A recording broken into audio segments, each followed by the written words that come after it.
To leave the EU would send a signal to the elite, the political class, the bureaucrats that impose regulation and new laws that stifle economic development, that they can only go this far.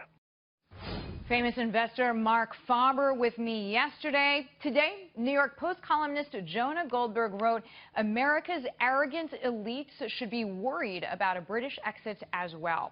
With me now, economist and author Ben Stein. Ben, thanks so much for joining me. So what do you make of this kind of Western populist movement, and what does it mean for the economy? Well, I don't think it means anything at all for our economy. The amount of trade we do with England, while a large amount compared with what I spent for lunch today, is trivial in this by the standard of the national income accounts. So I don't think that's really the issue for us. It means nothing for us except for the traders who will manipulate the stock prices to make money. I think it's a cultural thing. I think Mr. Berger, or if I have his name right, who was on earlier, said people are sick of the immigrants coming here, and I will add, and frightening people to death. And the American media has had kind of a blackout on the fact that when these large numbers of Middle Eastern immigrants come to countries in Europe, they do a lot of crime, especially a lot of sexual crime. And I think the British are sick of that. They don't want it to happen. If it's already happened, they don't want any more of it. And I don't really think this is about economics. I think it's really much more about a cultural difference in how these immigrants view women as compared with how Western men and it's a reminder view women. It's a reminder of New Year's Eve in Cologne and other cities in Germany, yes, where 400, 500 women were attacked, as you point out.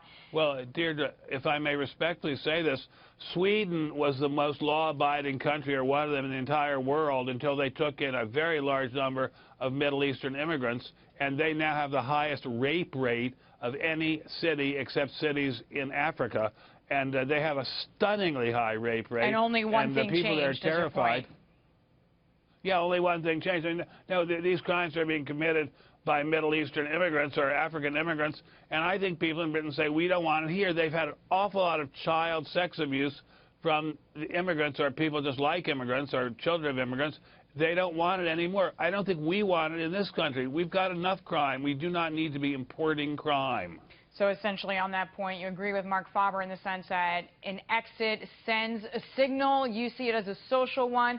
I want to ask you about the economy, because Donald Trump, Hillary Clinton certainly taking their best shots at each other on the subject. Here's a quick clip. She's a world-class liar. Just look at her pathetic email server statements. Hillary Clinton has perfected the politics of personal profit and even theft. The Hillary Clinton foreign policy has cost America thousands of lives and trillions of dollars, and unleashed ISIS across the world. Hillary Clinton may be the most corrupt person ever to seek the presidency. So, Ben, what is the most important fact, phrase, or idea you have heard from either candidate on the U.S. economy? What matters most to people? Do they have a job? Do they have money in their pocket? Will they get a raise?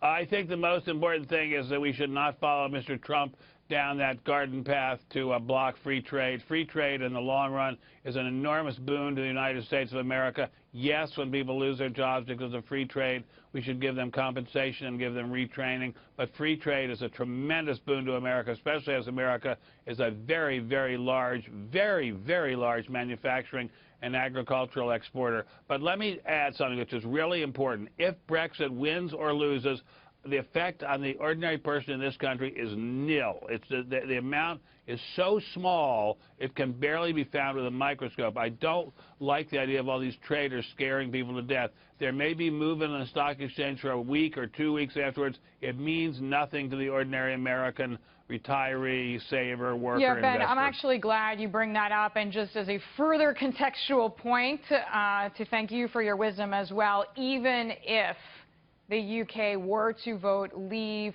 there is a 2-year negotiation that would start. So that is to say, whatever changes would even happen would happen very, very slowly. Ben, thanks for lending us your wisdom. We're glad to have you here. Well, my great pleasure. My great pleasure. Ben Stein with me there.